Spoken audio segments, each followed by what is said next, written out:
that wasn't like debating or getting in an argument. It was just really like seeking.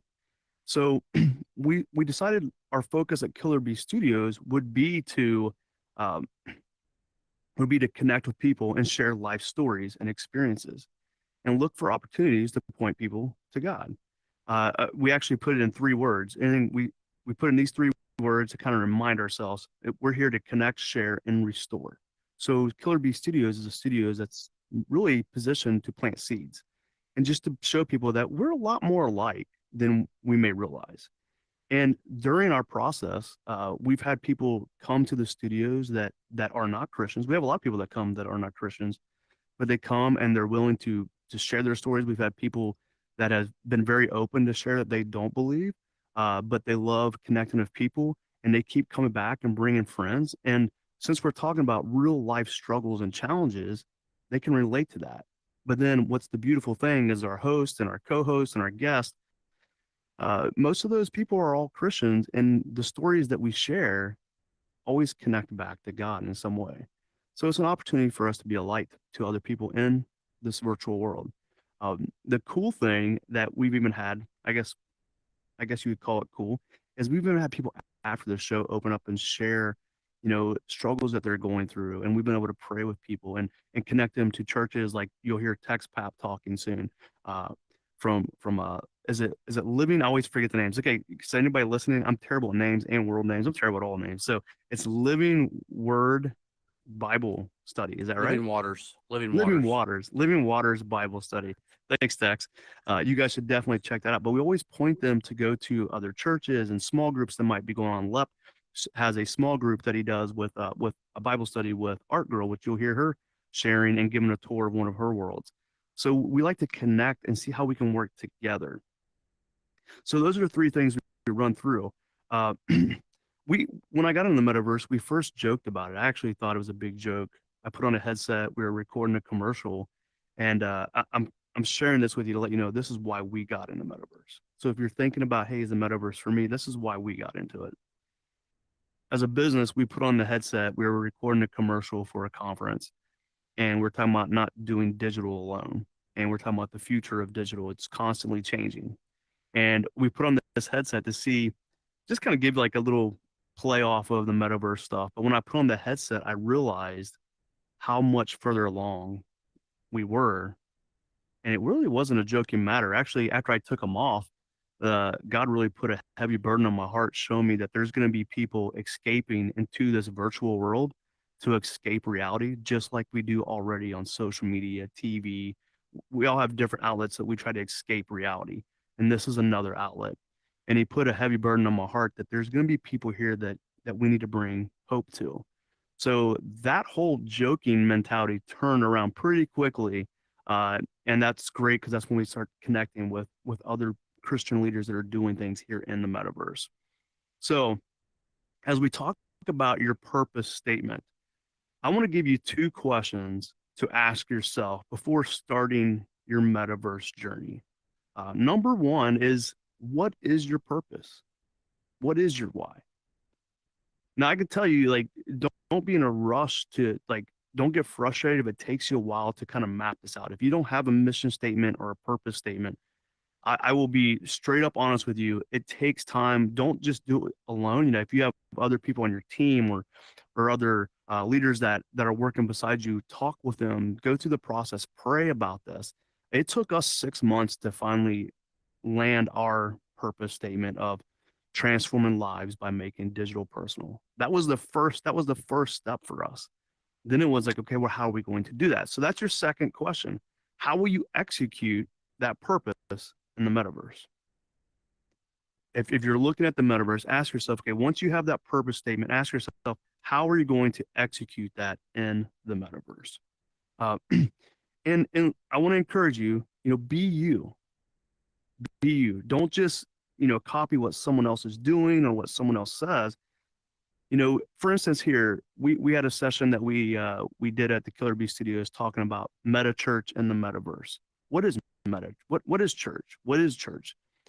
And we talked about how church can look a lot different in the metaverse, but who the church is what our messages has to stay the same. But church, you can do it differently.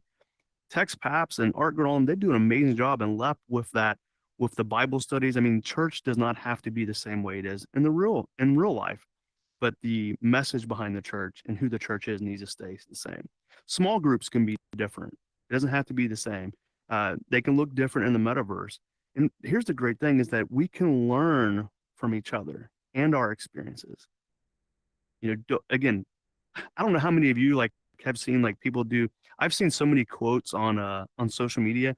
I'm like, man, that's a really good quote that person said. And then I realized it wasn't even them that said it. They just didn't credit the person that did say it. So it's like all of a sudden I see like 50 people posting the same quote, and I'm like, what's going on here? We don't need copycats. We want people to be you. Meta Mikey, be you. Bernice, be you. Lep, Tex, Jason Earls, all you guys be you in the metaverse. That's what helps us stand apart. But the beautiful thing is we have the opportunity to come together and help each other and learn from each other, share each other experiences. I know for those of you that might be watching at the Killer Bee Studios on the third, right now we're doing it the third Monday of every month. We do a meta missions night, meta missions meetup out by our fire pit. And we just connect with other leaders in the metaverse and just share our experiences and struggles that we're dealing with in this platform, and share ideas too on how we could do things better. So I am going to leave some time for some questions at the end as well. So, but yeah, so be you, but take your time processing what is your purpose statement. I'm going to ask right now if people in here, does anybody here that has a world built or anything like that, or that's doing something in the metaverse right now? Do you guys have a purpose statement that you guys are following? Do you have a statement that you flow, that you kind of run everything through as a filter? Does anybody have that? Yeah, okay. So if you don't, just, write that down, take some time, process that. All right. So one of the things that we encourage of our team to make sure we're doing digital with purpose, we align it with our purpose statement. We're always figuring out how can we make sure that we're doing what we say we're going to do. But then we also have this thing called the four helpfuls list. Has anybody ever heard of the four helpful list before? Okay, so this is not an original from Killer Bee. So I'll put that out here. But this is something that I've found very helpful to help us analyze and review everything that we're doing.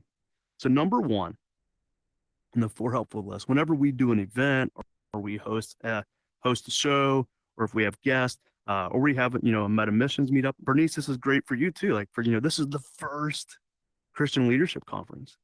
After this conference is over, I would encourage you, Bernice, and everybody else here to think about this.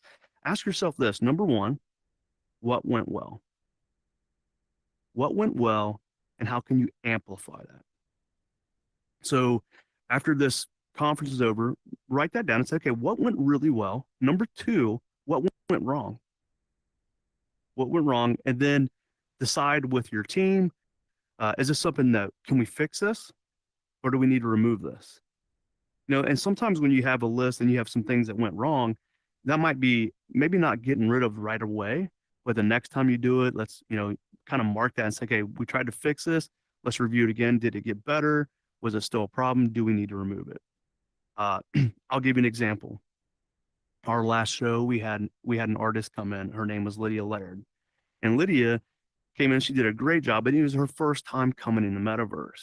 And I know Tex Paps created this, like looking for ministry opportunities to help people that are trying to figure out those controls. They're walking around all over the place and running into things, and they're really good at teaching people and helping people. Like, hey, this is how you can control your avatar and stuff.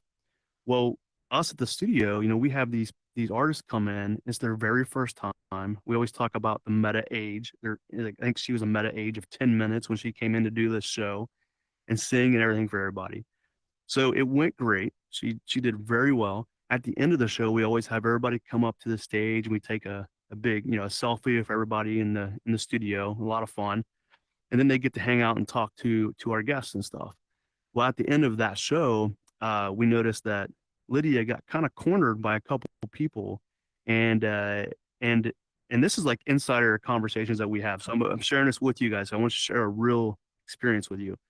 So as I sat out talking to other people in the audience, I realized that these two people were just kind of like surrounding Lydia, and we needed to be able to come up with something different because other people in the world wanted to meet her, and people started leaving, and they never got to take a picture with her and stuff. And these, people look up to these artists or special guests that we have coming out, and they want to meet them. Like that's part of the connection part. But if they feel like there's a wall in between there and they can't get through, it kind of ruins the experience for them as well. So I went back with our team and I said, okay, we need to fix this. So, we have guests coming out tonight. So here's what we did. We actually now have a plan that after a show we'll take a selfie. The artist is instructed, switching the mic there. The artist is instructed to go backstage where nobody else can go. It won't let anybody else go backstage. So the artist or guest will go backstage. They'll wait for us, and then we're going to tell everybody to line up outside. We have a selfie area, which is right now there's a snowman out there. So if you want to build a snowman, come build a snowman, take a selfie. But the artist will actually have people line up so they can meet the guest, take a selfie, and then we have a spawn point in the back. So when we're ready, we'll spawn right from the backstage outside. We'll just go right through the line, get everybody through, let them meet the guest, take selfies. But that's part of, hey, what went wrong? We made a fix. Now we're going to test it tonight and see how it goes. And if we see we need to make more adjustments, then we'll meet with our team and discuss that and see how we can handle that moving forward. But that's one of the number two on the four helpfuls. Number three would be, what are people saying? What are people saying when they're in your world? So it's very important to listen and then discuss what you hear people saying. At our studios, one of the first things we had was we used to have an outdoor stage called On the Lawn, and it was for music on the lawn. And then we had our main studio stage inside the building. This was really funny. I didn't think that this would be confusing to anybody, but it was. That's why it's important to listen to what people are saying in your world. Someone said, well, where's the show happening? Like, they were super excited to go inside the show. And they said, just head on inside the main studios inside. And that's where the show is going to be happening. Well, they went up on the stage outside and they kept trying to walk through this wall, which I don't know. How many people here walk through walls every day? It's not natural in the real world, but for some reason in virtual reality, we just kind of expect that we should be able to walk through a wall, I guess. So this person kept trying to walk through the wall and we're like, no, no, no. So someone had to guide them in to the main entrance, which is a huge, huge doorway. But they just didn't see that. So what we did was we heard that this happening. So after that show, we went in, we actually removed the outdoor stage. It's gone. We do everything inside now.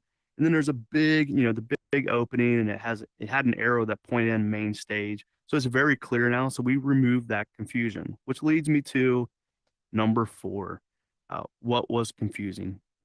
You need to ask yourself, what's confusing about whatever you're doing, if it's an event, if it's a world that you're building, if you're trying to connect with people, whatever your purpose statement is, if you notice there's confusion happening, you need to step aside with your team or your volunteers and say, okay, hey, ask them too, like, what seems to be confusing? Do that testing yourself and ask other people to invite them to come check it out.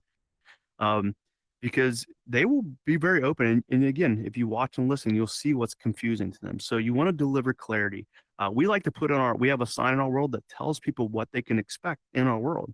I know they have that at the church too, but have that out on your sign. Let people know what's happening, how they can find out if you're doing events or services. Let them know. Put a sign out there where they can come and read, because you can't expect Meta and Horizons to be able to out there to get all your information out there to everybody. That's something that we need to do. Let them know exactly what they're going to get.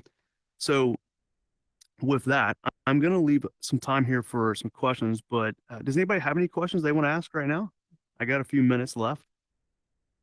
Anybody? No? Okay, cool. All right. So I do want to say, I want to thank you guys all for having me out as your guest. And make sure you come out to Killer Bee Studios. Usually we have a show every Thursday night at 8 p.m. Eastern Standard Time. This is my commercial spot. I guess this is all right, Bernice, right? You guys come out on Thursday nights at 8 p.m. and we have a sign outside that tells you all the events. We do have a Facebook group if you just search Killer Bee Studios, and we post the events in there. But our shows, we call them Killer Bee Primetime. And then also the third Monday every month, we have Meta Missions meetup out by the fire pit, as I mentioned earlier. And tonight I know that Bernice is going to take all of you. You guys are going to world hop over to the Killer Bee Studios. like around 8:30. We do have Jason Gray, which is a CCM artist. He's an amazing, one of my dear friends. He's a great guy. He's going to be talking about the importance of finding rest, and he's actually in the middle of a Christmas tour right now. So I'm like, this is great because he's like in the craziness right now of touring, and he's going to drop in. He's going to share that story, talk about finding rest. He's going to do a Christmas song for us. And then he's also going to do one of his new songs that was just released. But if you can check him out, but stop in. But again, remember, be you, be you. You can learn from each other, adapt, tweak things that you see in other worlds. That's all great. Do that, make it you, but don't lose focus of your purpose. Don't lose focus of that.